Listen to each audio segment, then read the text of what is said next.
Hello students, welcome to the basic English grammar class. ನೀವು ನನ್ನ ವಿಡಿಯೋನ ಲೈಕ್ ಮಾಡಿದ್ರೆ ಲೈಕ್ ಮಾಡಿ ಮತ್ತು ಶೇರ್ ಮಾಡಿ. ಇವತ್ತಿನ ದಿನ ನಾವು ಇಂಗ್ಲೀಷ್ ಗ್ರಾಮರ್ಲಿ ವಾಸ್ ಮತ್ತು ವರ್ಗಳ ಬಗ್ಗೆ ಕಲ್ತ್ಕೊಳ್ಳೋಣ. ಇವುಗಳನ್ನ ಹೆಲ್ಪಿಂಗ್ ವರ್ಬ್ಸ್ ಅಥವಾ ಬಿ ವರ್ಬ್ಸ್ ಅಂತೂ ಕೂಡ ಕರೀತಾರೆ. ಇದು ಈಸ್ ಅನ್ನೋದ ಪಾಸ್ಟ್ ಟೆನ್ಸ್ ರೂಪ ವಾಸ್. ಈಸ್ ಅನ್ನೋದು ಪ್ರೆಸೆಂಟ್ ಟೆನ್ಸ್ಲಿದೆ, ವಾಸ್ ಅನ್ನೋದು ಪಾಸ್ಟ್ ಟೆನ್ಸ್ಲಿದೆ. ಈಸ್ ಅಂದ್ರೆ ಇದೇ ಆಗಿದೆ ಅರ್ಥ ಕೊಡುತ್ತೆ. ವಾಸ್ ಅಂದ್ರೆ ಇತ್ತು ಆಗಿತ್ತು ಅನ್ನೋ ಅರ್ಥ ಕೊಡುತ್ತೆ. ಶಿ ಈಸ್ ಎ ಟೀಚರ್ ನಾವ್, ಅವಳು ಈ ದಿನ ಈಗ ಟೀಚರ್ ಆಗಿದ್ದಾಳೆ ಅಂತ ಅರ್ಥ ಕೊಡುತ್ತೆ. Last year she was A nurse, ಕಳೆದ ವರ್ಷ ಅವಳು ನರ್ಸ್ ಆಗಿದ್ಲು. ಅಥವಾ ಶಿ ವಾಸ್ ಎ ಸಿಂಗರ್, ಅವಳು ಸಿಂಗರ್ ಆಗಿದ್ಲು ಅನ್ನೋ ಅರ್ಥವನ್ನು ಕೊಡುತ್ತೆ. ಹಾಗೇನೆ ಪ್ಲೂರಲ್ ನಲ್ಲಿ ಆರ್ ಅಂದ್ರೆ ಇವೆ ಆಗಿವೆ ಅನ್ನೋ ಅರ್ಥವನ್ನು ಕೊಡುತ್ತೆ. ದೇ ಆರ್ ಸ್ಟೂಡೆಂಟ್ಸ್ ಅಂದ್ರೆ ಅವರು ವಿದ್ಯಾರ್ಥಿಗಳಾಗಿದ್ದಾರೆ ಅನ್ನೋ ಅರ್ಥವನ್ನು ಕೊಡುತ್ತೆ. ಹಾಗೆ ವರ್ ಅಂದ್ರೆ ಇದ್ದರು ಆಗಿದ್ದರು ಅನ್ನೋ ಅರ್ಥವನ್ನ ಕೊಡುತ್ತೆ. 10 years ago ದೇವರ ಕಿಡ್ಸ್, 10 ವರ್ಷದಿಂದ ಅವರು ಮಕ್ಕಳಾಗಿದ್ರು, ಇವಾಗ ದೊಡ್ಡವರಾಗಿದ್ದಾರೆ ಅನ್ನೋ ಅರ್ಥವನ್ನು ಕೊಡುತ್ತೆ. ಹಾಗೆಯೇ ಐ ಜೊತೆಗೆ ಹಿ ಜೊತೆಗೆ ವಾಸ್ ಬರುತ್ತೆ. ಐ ಹಿ ಶಿ ಇಟ್ ಜೊತೆಗೆ ವಾಸ್ ಬರುತ್ತೆ. ಹಾಗೆಯೇ ಉದಾಹರಣೆಗೆ I was a farmer then, ಆವಾಗ ನಾನು ಫಾರ್ಮರ್ ಆಗಿದ್ದೆ. ಹಿ ವಾಸ್ ಎ ಮರ್ಚೆಂಟ್, ಅವನು ವ್ಯಾಪಾರಿ ಆಗಿದ್ದನು, ಇವಾಗಿಲ್ಲ ಅನ್ನೋ ಅರ್ಥವನ್ನು ಕೊಡುತ್ತೆ. ಶಿ ವಾಸ್ ಎ ಡ್ಯಾನ್ಸರ್, ಅವಳು ಡ್ಯಾನ್ಸರ್ ಆಗಿದ್ಲು. It was a hot day, ಆವಾಗ ತುಂಬಾ ಶೆಕೆ ಇತ್ತು. ಹಾಗೇನೆ ವಿ ವರ್ ಅಂದ್ರೆ ನಾವು ಆಗಿದ್ದೆವು ಅಂತ. We were students 10 years ago, ನಾವು 10 ವರ್ಷದಿಂದ ಸ್ಟೂಡೆಂಟ್ಸ್ ಆಗಿದ್ದೆವು. ಯು ಆರ್ ಹ್ಯಾಪಿ ದೆನ್, ನೀವುಗಳು ಹ್ಯಾಪಿ ಆಗಿದ್ರಿ. ದೇವರ್ ವರ್ಕಿಂಗ್ ಹಾರ್ಡ್, ಅವರು ಕಷ್ಟಪಟ್ಟು ಕೆಲಸ ಮಾಡ್ತಾ ಇದ್ರು ಅನ್ನೋ ಅರ್ಥವನ್ನು ಕೊಡುತ್ತೆ. ಅದೇ ನೆಗೆಟಿವ್ ಅನ್ನು ಮಾಡ್ಬೇಕಾದ್ರೆ ಐ ವಾಸಂಟ್, ವಾಸ್ ಇರೋದು ವಾಸಂಟ್ ಆಗುತ್ತೆ, ನಾನು ಆಗಿರ್ಲಿಲ್ಲ ಅನ್ನೋ ಅರ್ಥವನ್ನ ಕೊಡುತ್ತೆ.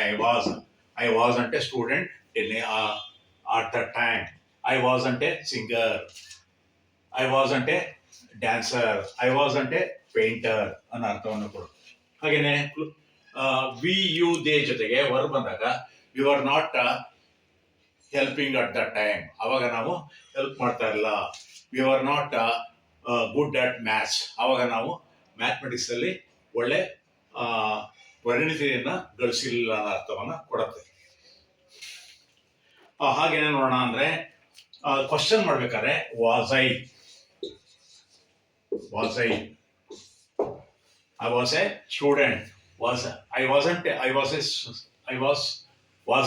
ಅದೇ were V,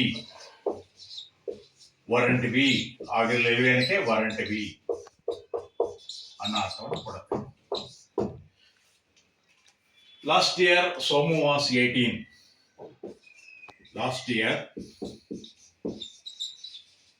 Somu was 18. Now he is 19. ಅಂದ್ರೆ ಕಳೆದ ವರ್ಷ ಸೋಮುಗೆ 18 ವರ್ಷ ಆಗಿತ್ತು, ಈ ವರ್ಷ ಅವನಿಗೆ ಈಗ 19 ವರ್ಷ ಅನ್ನೋ ಅರ್ಥವನ್ನ ಕೊಡುತ್ತೆ.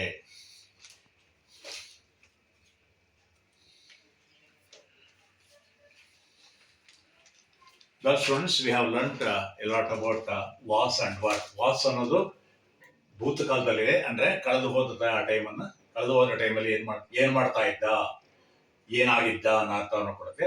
ಇದು ಪ್ಲೂರಲ್ ಅಂದ್ರೆ ಬಹುವಚನಕ್ಕೆ ಕೊಡುತ್ತೆ. ದೇವರ್, ಅವ್ರು ಏನ್ ಮಾಡ್ತಾ ಇದ್ರು, ಏನಾಗಿದ್ರು ಅನ್ನೋ ಅರ್ಥವನ್ನ ಕೊಡುತ್ತೆ. ಇದನ್ನ ನೆಗೆಟಿವ್ ಮಾಡ್ಬೇಕಾದ್ರೆ ನಾಟ್ ಹಾಕ್ಬೇಕು. ಅದೇ ಕ್ವಶನ್ ಮಾಡ್ಬೇಕಾದ್ರೆ ಇದನ್ನ ಮುಂದಕ್ಕೆ ಬರುತ್ತೆ. Was E A farmer, was E A singer, was she A dancer, ಈ ಥರ ಬರುತ್ತೆ. ನಿಮಗೆ ಈ ವಿಡಿಯೋ ಇಷ್ಟ ಆದರೆ ಲೈಕ್ ಮಾಡಿ ಮತ್ತು ಶೇರ್ ಮಾಡಿ.